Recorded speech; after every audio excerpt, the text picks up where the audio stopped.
श्री सद्गुरु महाराज की जय। पुस्तक महर्षि संत सेवी प्रवचन पेयूष से पूज्य संत सेवी बाबा का प्रवचन।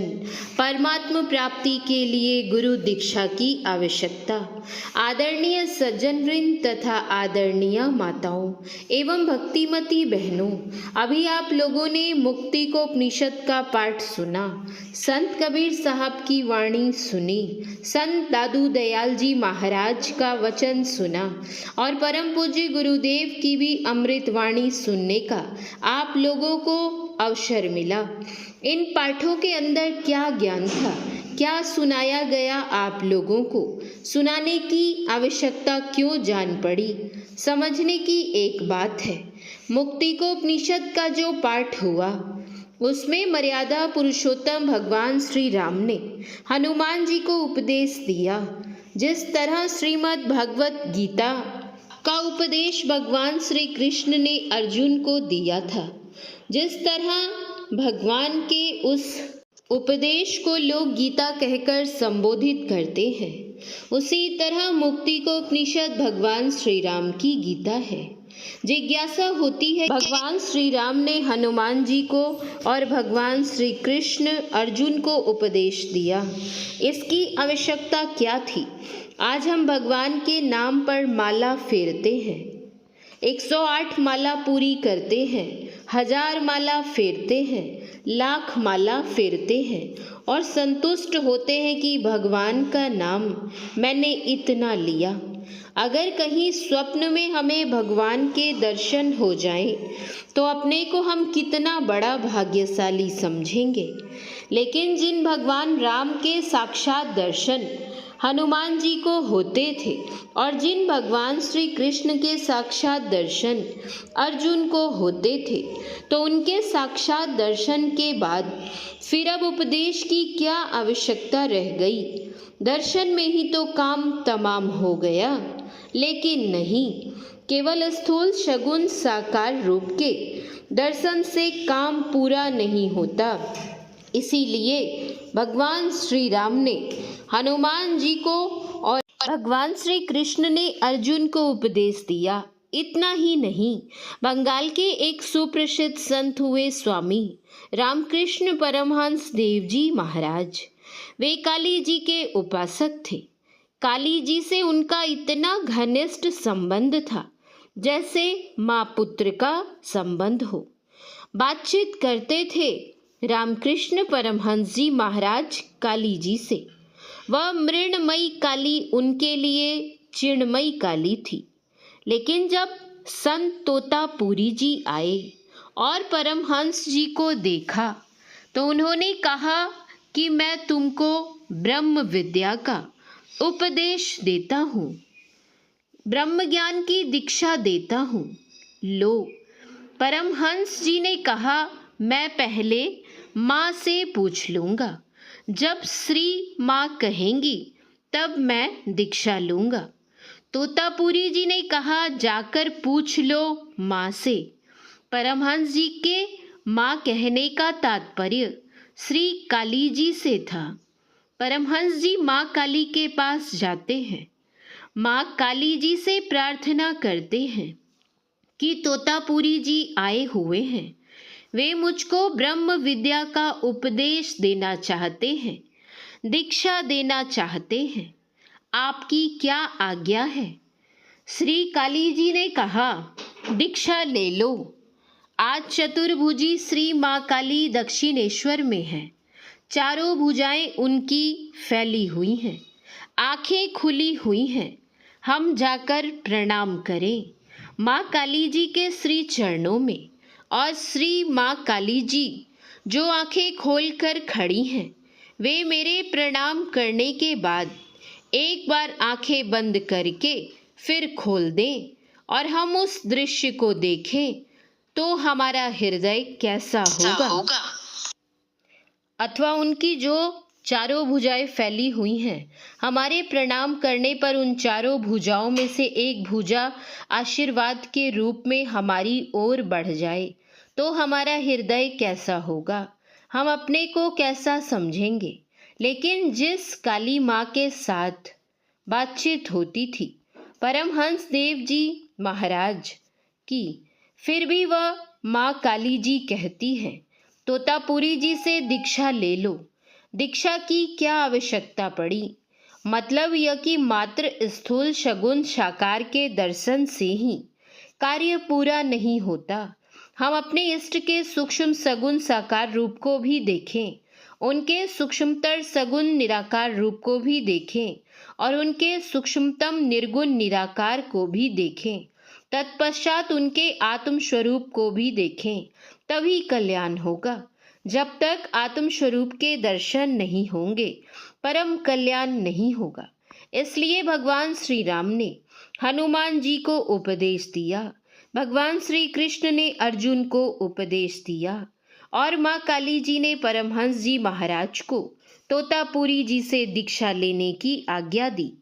मुक्ति को उपनिषद में क्या उपदेश है? मुक्ति को उपनिषद में मुक्ति विषयक शिक्षा दी गई है।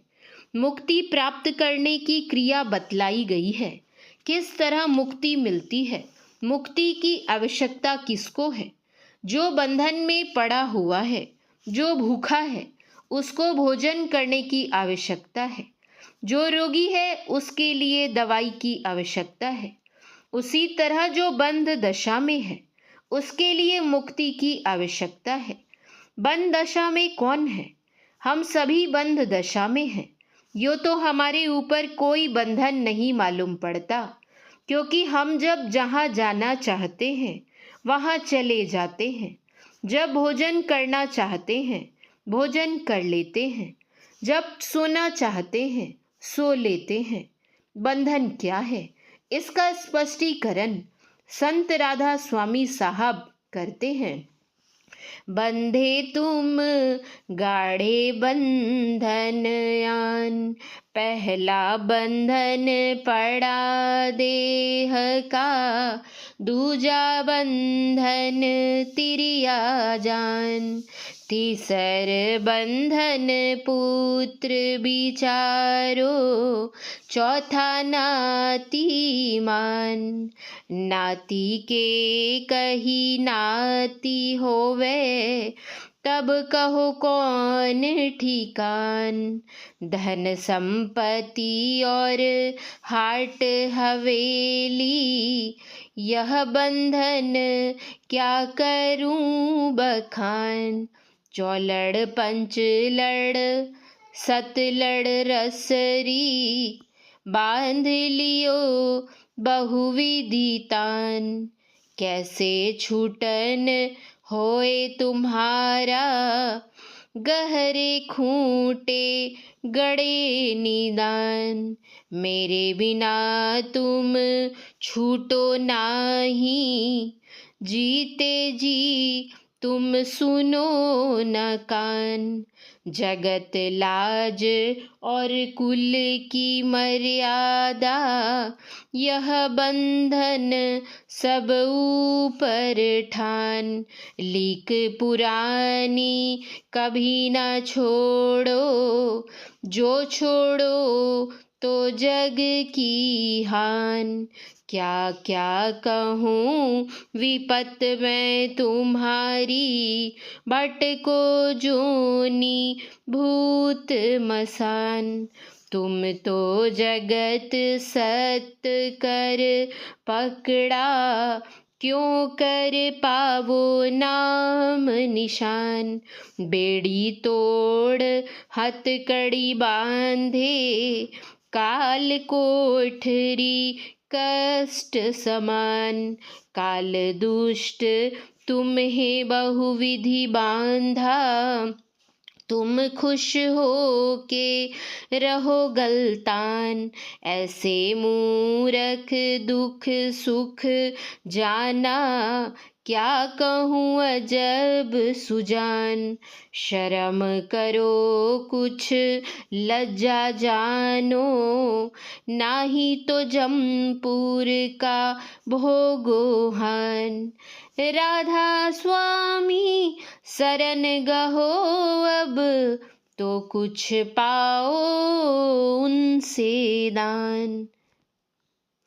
अगर शरीर नहीं हो तो कोई बंधन नहीं, सोचिए, कितनी भी पेट में पीड़ा होती है तो क्या देह छोड़कर हम पृथक रह सकते हैं? कितनी भी चिंता हमारे सिर पर आती है, फिर भी हम शरीर छोड़कर कहीं जा नहीं सकते। विपत्ति का पहाड़ हमारे ऊपर टूट पड़ता है, फिर भी इसी शरीर में हम घुलते रहते हैं, कहीं निकल नहीं सकते। वस्तुतः समस्त दुखों का मूल कारण अपना शरीर है। शरीर होने के कारण ही अन्य बंधन पड़ते हैं। जैसा कि राधा स्वामी साहब ने कहा, पहला बंधन पड़ा देह का, दूसरा बंधन तिरिया जान। यह पुरुष पुरुष का संवाद है, इसीलिए दूसरा बंधन तिरिया यानी स्त्री को बतलाया गया है। यदि कहीं मीराबाई और सहजोबाई में संवाद हुआ होता तो वे कहती, पहला बंधन पड़ा देह का, दूजा बंधन पुरुषा जान। वस्तुतः जैसे पुरुष के लिए स्त्री बंधन है, वैसे ही स्त्री के लिए पुरुष बंधन है। तो बंधन से निर्बंध होने के लिए क्या किया जाए? क्या स्त्री पुरुष का परित्याग कर दे अथवा पुरुष स्त्री का परित्याग कर दे? इस विषय में संत पलटू साहब ने बड़ी कड़ी चेतावनी दी है। वे कहते हैं कि इस प्रकार के परित्याग से मुक्ति नहीं मिलेगी। मुक्ति तो तब मिलेगी जब तुम 5-25 से परे हो जाओ। यथा, यार फकीर तू पड़ा किस ख्याल में, 5-25 संग 30 नारी, एक तुम छोड़ियो 30 तेरे संग में, होय अस ज्ञान नरक भारी, 30 के कारण भीख तुम मांगता, एक ने कवन तक सिर पारी, दास पलटू कहे खेल या न बदो, छूटे जब 30 तो छोड़ प्यारी। कहने का तात्पर्य यह है कि पहला बंधन अपने शरीर का है, अतएव ऐसा उपाय हो जिससे हमको शरीर ही नहीं मिले। हमारे परम पूज्य गुरुदेव के वचन में आया है, आवागमन सम दुख दूजा, है नहीं जग में कोई, इसके निवारण के लिए प्रभु भक्ति करनी चाहिए। आवागमन के चक्र से हम छूट जाएं, शरीर हमको मिले ही नहीं, फिर दुख किसको होगा और बंधन में कौन पड़ेगा? जैसे केले का वृक्ष होता है, देखने में वह एक मालूम पड़ता है, लेकिन केले के डंखोलों को हटाते जाइए, कई डंखोले हट जाएंगे। उसके बीच में एक ठोस पदार्थ रहता है जिसमें फल लगता है। उसी तरह यह शरीर देखने के लिए एक है, यह भी केले के वृक्ष के समान है। स्थूल डंखोला, सूक्ष्म डंखोला, कारण डंखोला, महाकारण डंखोला, ये 4 जड़ के डंखोले हैं। इसके बीच में कैवल्य है, उस कैवल्य में वह ठोस पदार्थ है, उसी के बीच में रहने वाली चेतन आत्मा है, उसी चेतन आत्मा से परमात्मा की प्राप्ति होती है। 4 जड़ शरीरों में रहकर परमात्मा की प्राप्ति नहीं होती है, और जब परमात्मा की प्राप्ति होती है तभी काम पूरा होता है। जैसे केले के पेड़ को काट देते हैं तो फिर दूसरा केले का वृक्ष निकल आता है, इसी तरह यह स्थूल शरीर छूट जाने के बाद इसके अतिरिक्त फिर स्थूल शरीर हो जाता है। आवश्यकता है जड़ के चारों शरीरों को पार करके चैतन्यातीत अवस्था प्राप्त करने की। श्री सद्गुरु महाराज की जय। महर्षि संत सेवी परमहंस जी महाराज का यह प्रवचन संत मत सत्संग आश्रम, ग्राम राजपुर खुर्द, नई दिल्ली राज्य के 3य वार्षिक अधिवेशन के शुभ अवसर पर दिनांक 14/10/1995 ईस्वी के प्रातःकालीन सत्संग में हुआ था। शांति संदेश दिसंबर 1995 ईस्वी। पूज्य संत सेवी परमहंस जी महाराज के प्रवचन का कुछ अंश पढ़ा गया है। श्री सद्गुरु महाराज की जय। श्री सद्गुरु महाराज की जय। श्री सद्गुरु महाराज की जय। जय गुरु महाराज।